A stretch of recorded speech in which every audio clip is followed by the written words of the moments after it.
देखिए बच्चों, आपको ना बस एक संतोष करना होगा कि हमें तैयारी करनी है। हमें तैयारी के लिए अधिक समय मिल गया है। मैं पहले भी तैयारी कर रहा था, तो शायद ईश्वर ये चाहते होंगे कि मेरा नंबर अभी नहीं आएगा, तो मुझे और अभी तैयारी करनी चाहिए। इसलिए एक मौका भगवान ने मुझे दिया है, तो मैं इस मौके को हाथ से नहीं जाने दूंगा, क्योंकि अगर मैंने ये मौका जाने दिया तो कोई और मेरी जगह ले लेगा। तो आपने अगर तैयारी की है बहुत अच्छे से, तो आप अपने ऊपर विश्वास रख करके आपको तैयारी को उसे बढ़ाते रहना होगा। मैं ये नहीं कहता कि किसी को डिमोटिवेशन नहीं आएगा वो मिलने से, बट डिमोटिवेशन तो आएगा, लेकिन आप इस डिमोटिवेशन के साथ कितनी तैयारी कर पाएंगे, वही तो कंपटीशन है। आप सोचो ना, क्या आप फिर अगर इसमें नंबर नहीं आया तो क्या आप अगली जो वैकेंसी सितंबर अक्टूबर में आएगी, फिर उसकी दोबारा से एग्जाम होंगे, फिर उसके लिए इंतजार करोगे, तो उससे तो ये बहुत ही पहले हो जाएगा। तो उस तक क्यों इंतजार करना। हाँ, ये जरूर है कि अभी हमारे पास एग्जाम डेट नहीं है, पर ये तो तय है ना कि 2-3 महीने में एग्जाम हो ही जाएगा।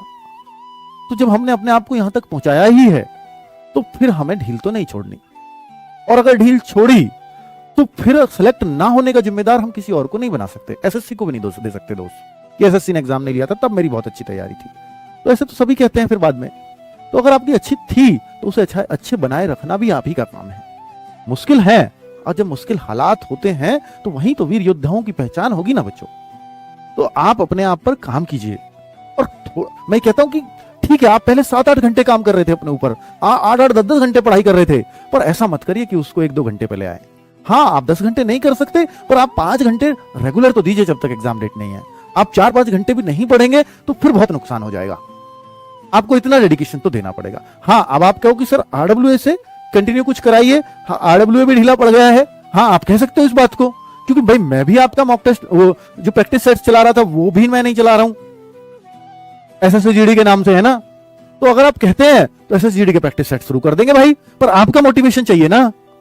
आपको रेगुलर पढ़ना है तो बोलिए, मैं चला देता हूं। क्योंकि उस टाइम बच्चों में डिमोटिवेशन था और हमारे टीचर्स के पास जवाब नहीं था कुछ भी देने को।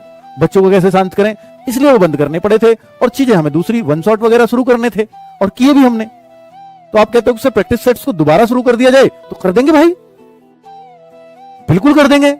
अगर आपकी तैयारी में वो जान डालता है, और मुझे भी लगता है वो जान डालता है, और उसके सहारे से आप चारों सब्जेक्ट को पढ़ते रहते हैं, हर डायमेंशन से गुजरते रहते हैं, तो वो जरूरी है, तो वो शुरू होगा।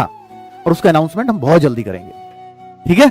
चिंता मत करिए, 1-2 दिन में मैं उसका अनाउंसमेंट कर दूंगा, और फिर चारों प्रैक्टिस सेट्स को फिर से शुरू करते हैं, और फिर से हम तैयारी में लगते हैं। जहां 1 महीना 1.5 महीना हमारा खराब हुआ है, कोई बात नहीं, अब अगले 2-3 महीने में तो एग्जाम तय ही है। इससे ज्यादा कोई क्या लेट करेगा मई जून से ज्यादा, कोई बात नहीं। मई जून तक और घिसेंगे अपने आप को।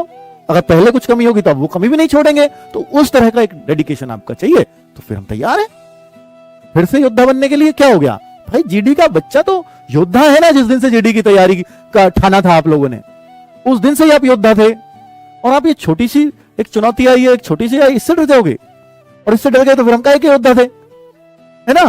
तो हमें फिर से तैयार करना होगा, खुद को बार बार तैयार करना होगा, और फिर करते हैं, ठीक है। कोई कोर्स नहीं पढ़ना, कोई कुछ नहीं पढ़ना, प्रैक्टिस करनी है, करते रहेंगे, ठीक है। मिनी मॉक की भी जरूरत पड़ी तो मिनी मॉक चलवा देंगे। और बताओ, टेंशन ही मत लो, जो चाहिए मिलेगा, पर आपको पढ़ाई कंटिन्यू रखनी है, ठीक है। इतना आपको प्रण लेना है। चलो।